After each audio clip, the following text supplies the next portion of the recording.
बिहार में इन दिनों कुछ स्थिति बदली हुई सी नजर आ रही है। बिहार में अगर देखें तो 4 दिनों में अपराध की 41 घटनाएं हो चुकी हैं और इसे लेकर बहुत ज्यादा राजनीति भी सरगर्म है। खुद तेजस्वी यादव 4 दिन की इन अपराधों की जो लिस्ट है उसे लेकर सरकार से सवाल कर रहे हैं। आइए सीधे ग्राउंड जीरो पर चलते हैं। ब्यूरो चीफ अंजनी पांडे हमारे साथ जुड़ चुके हैं। अंजनी, 4 दिन 41 अपराध,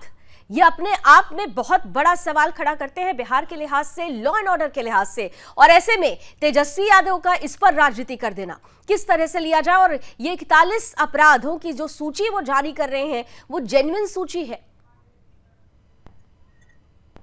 जी लावनी, देखिए बता दूं, एक तरीके से प्रदेश में आपराधिक घटनाओं में इजाफा हुआ है, आपराधिक घटनाएं बढ़ी हैं, उसको लेकर के प्रदेश की राजनीति जो है वो गर्म है। और नेता प्रतिपक्ष तेजस्वी यादव ने एक बार फिर से राज्य सरकार पर जो है वह निशाना साधते हुए इन आपराधिक वारदातों के लिए जो है वह राज्य सरकार को जो है जिम्मेवार ठहराया है। और इसको लेकर के तेजस्वी यादव ने एक लिस्ट भी जारी की है जिसमें जो पिछले दिनों जो क्राइम हुए उन क्राइम की चर्चा है। और इसके पहले भी एक बार और क्राइम बुलेटिन जो है वह तेजस्वी यादव ने जारी किया था और उसमें भी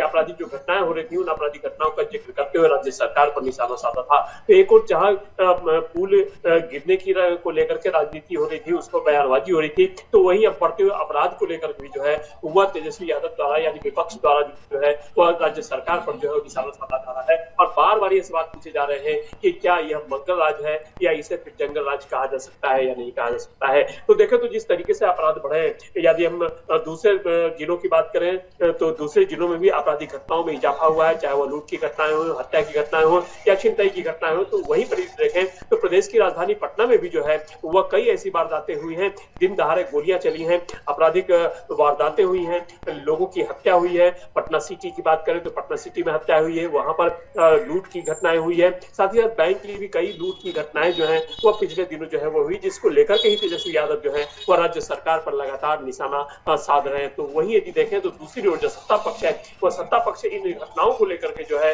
वह सफाई देने में लगा हुआ है। और चाहे वो जदयू की बात करें या बीजेपी की बात करें, तमाम बड़े नेताओं का यह मानना है कि जो आपराधिक घटनाएं हो रही हैं उनके बाद कार्रवाई हो रही है, जो अपराध किए जा रहे हैं, जो आपराधिक प्रवृत्ति के लोग हैं उनकी गिरफ्तारियां हो रही है और जल्द से जल्द उनके खिलाफ जो है वह कानूनी कार्रवाई की दिशा में भी जो है वह काम किए जा रहे हैं। तो एक तरफ जहां तेजस्वी यादव यानी विपक्ष के द्वारा जो है वह राज्य सरकार पर निशाना साधा जा रहा है, तो इस सत्ता पक्ष जो है वह इन घटनाओं को लेकर जो है वह विपक्ष पर हमलावर है कि जो घटनाएं हुई हैं उन घटनाओं को लेकर के सरकार जिम्मेवार है और सरकार जो है वो जवाबदेही के साथ जो है वो काम कर रही है। और जो पुलिस अंजनी, है आप क्योंकि ग्राउंड पर हैं, आप परिस्थिति को देख समझ रहे हैं। जंगल राज की जहां तक बात होती थी तो आरजेडी काल को कहा जाता था। ऐसा क्या हुआ कि ऑल ऑफ सडन सुशासन बाबू के राज में भी अपराधों का ग्राफ बढ़ता चला गया और प्रतिपक्ष को इतना मौका मिल गया कि सरकार को फिर से कटघरे में लिया जाने लगा? इसके पीछे नाकामी किसकी माने? क्या प्रशासन से लॉ एंड ऑर्डर दुरुस्त नहीं हो पा रहा है या सरकार ने लॉ एंड ऑर्डर को लेकर अपनी जो रणनीति है वो बदल दी?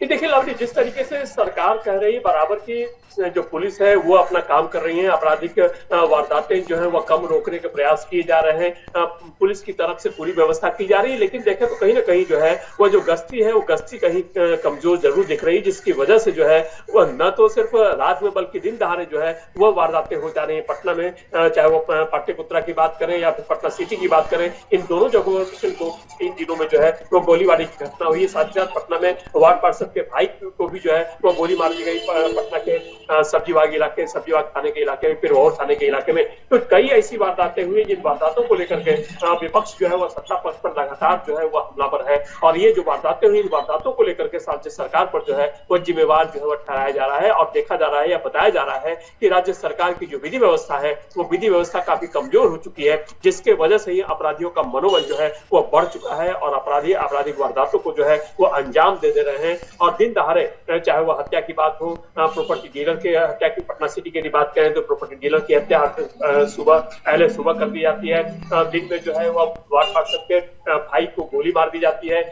फिर उसके बाद देखें तो दीघा थाना क्षेत्र में भी जो है वह राजू गोप जो नोटोरियस क्रिमिनल है उसके भाई की पर गोली चलाई जाती है, जिससे उसका जो ड्राइवर है उसकी मौत हो जाती है। तो कई ऐसी वारदातें हुई है जिन वारदातों को लेकर के विपक्ष जो है वह हमलावर है सरकार पर कि जो विधि व्यवस्था है वो विधि व्यवस्था निश्चित रूप से जो है वह कमजोर हुई है और जो पुलिसिया चाक चौबंद व्यवस्था होनी चाहिए थी वो कहीं ना कहीं जो है वो लचर व्यवस्था है, जिसकी वजह से ही जो है वह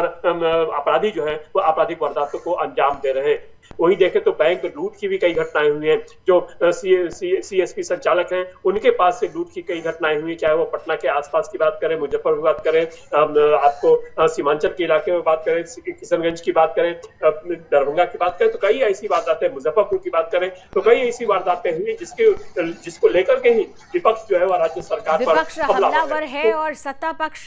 के लिए गले की फांस बन चुका है, क्योंकि साफ तौर पर जंगल राज का पर्याय आरजेडी काल को कहा जाता था, लेकिन इस बार आरजेडी ने ही और नेता प्रतिपक्ष तेजस्वी यादव ने यह कहा है कि अब इसको मंगल राज कैसे कहा जाए, जब 96 घंटे में 4 दिनों में ही अगर 41 घटनाएं हो जाती हैं तो कहीं ना कहीं से जिम्मेदारी सरकार और प्रशासन की बनती है।